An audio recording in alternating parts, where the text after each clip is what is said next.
আজকে আমরা তৃতীয় শ্রেণীর ইসলাম শিক্ষা বইয়ের চতুর্থ অধ্যায় এর 50 থেকে 53 পৃষ্ঠার সমাধান করব। চতুর্থ অধ্যায়, ধর্মীয় সম্প্রীতি, অন্য ধর্মাবলম্বীদের সঙ্গে সুসম্পর্ক। বিষয়বস্তু পড়ি। শুদ্ধ অশুদ্ধ যাচাই করি, কাজটি একা করি। ধর্মীয় সম্প্রীতি হলো সকল ধর্মের মানুষের সাথে মিলে মিশে থাকা। শুদ্ধ, আমাদের দেশে শুধু ইসলাম ধর্মের মানুষ বাস করে। অশুদ্ধ, মহানবী সাল্লাল্লাহু আলাইহি ওয়াসাল্লাম মদিনায় ধর্মীয় সম্প্রীতি প্রতিষ্ঠা করেছিলেন।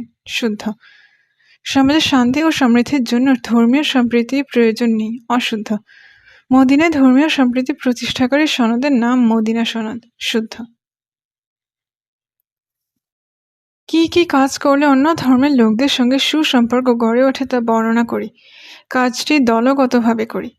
যেসব কাজ করলে অন্য ধর্মের লোকদের সঙ্গে সুসম্পর্ক গড়ে ওঠে: অন্য ধর্মের প্রতিবেশীদের খোঁজ খবর নেওয়া, সামাজিক অনুষ্ঠানে আমন্ত্রণ জানানো ও অংশগ্রহণ করা, তাদের সাথে মিলেমিশে বসবাস করা, বিপদে আপদে একে অন্যকে সাহায্য করা।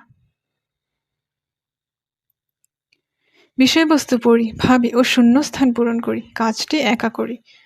অন্য ধর্মের লোকদের সঙ্গে আমরা সহনশীল আচরণ করব।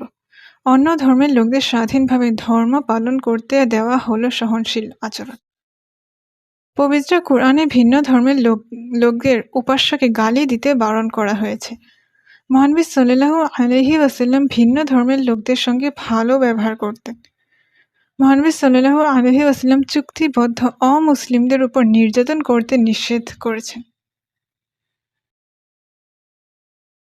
ইসলামের আলোকে অন্য ধর্মাবলম্বীদের প্রতি কী কী সহনশীল আচরণ করব তা পরস্পর আলোচনা করে তালিকা তৈরি করি। কাজটি দলগতভাবে করি।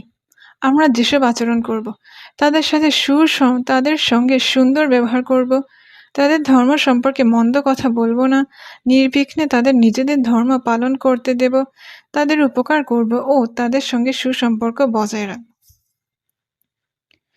সূরা আল আনসারের 108 নং আয়াতের অর্থ ও শিক্ষা পোস্টারও লিখে প্রদর্শন করি।